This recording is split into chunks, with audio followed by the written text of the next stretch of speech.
അമ്മയോടൊപ്പം ഹൃദയം നിറയെ സ്നേഹഗീതമുഴങ്ങും ജീവന്റെ വഴിയെ അമ്മയോടൊപ്പം. വിശുദ്ധ ലൂക്കായുടെ സുവിശേഷം അധ്യായം 2 തിരുവചനം 46. 3 ദിവസങ്ങൾക്കു ശേഷം അവർ അവനെ ദേവാലയത്തിൽ കണ്ടെത്തി. അവൻ ഉപാധ്യായന്മാരുടെ ഇടയിലിരുന്ന് അവർ പറയുന്നത് കേൾക്കുകയും അവരോട് ചോദ്യങ്ങൾ ചോദിക്കുകയും ചെയ്യുകയായിരുന്നു. ഈ വചനത്തിൽ നാം കാണുന്നത് ഈശോയെ കാണാതായപ്പോൾ മാതാപിതാക്കൾ അനുഭവിച്ച വേദനയും വേവലാതിയുമാണ്. വ്യഗ്രത ഇവിടെ തീവ്രമാണ്.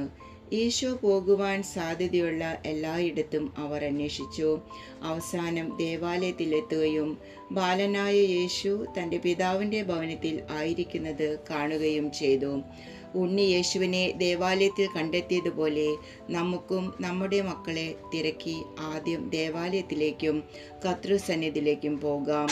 കഷ്ടങ്ങളും നഷ്ടങ്ങളിലും നമ്മെയും നമുക്കുള്ളവരെയും ദൈവപരിപാലനയിൽ സമർപ്പിക്കാനും അവിടെ ആശ്വാസവും ആനന്ദം കണ്ടെത്താനും ഈ ബൈബിൾ ഭാഗം നമ്മെ ആഹ്വാനം ചെയ്യുന്നു.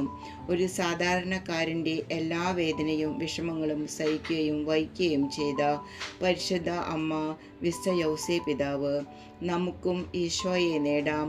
വിശുദ്ധ കുദാശയിൽ, ബൈബിളിൽ, സഭയിൽ, കുടുംബത്തിൽ പരിശുദ്ധ അമ്മേ, മാതാവേ, എല്ലാ മക്കളെയും അമ്മയുടെ മേലങ്കിക്കുള്ളിൽ പൊതിഞ്ഞ് സംരക്ഷിക്കണമേ. ഈശോ നമ്മെ എല്ലാവരെയും സമൃദ്ധമായി അനുഗ്രഹിക്കട്ടെ. ആമേൻ. അമ്മയോട്